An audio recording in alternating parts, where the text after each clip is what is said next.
এখন কে নির্বাচন করবে কে নির্বাচন করবে না, সে কী জন্য করবে না, কেন করবে না, এটা তার যার ব্যক্তিগত। এটা ব্যতীত তো আমাদের তো বলার মতো কোনো কিছু নেই। এখন নিরাপত্তা তো একটা বড় ধরনের শব্দ।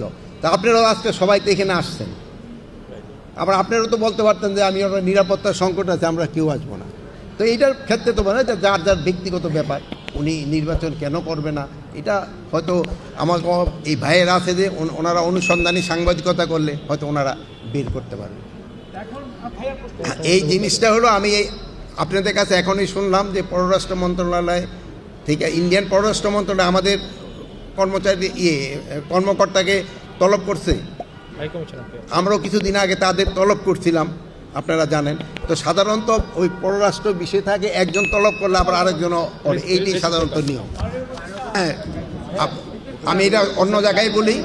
আমাদের যে আপনারা জানেন যে ওসমান হাদি ভাই আহত এবং উনি সিঙ্গাপুরে চিকিৎসাধীন অবস্থায় আছেন, আপনারা সবাই ওনার জন্য দোয়া করবেন।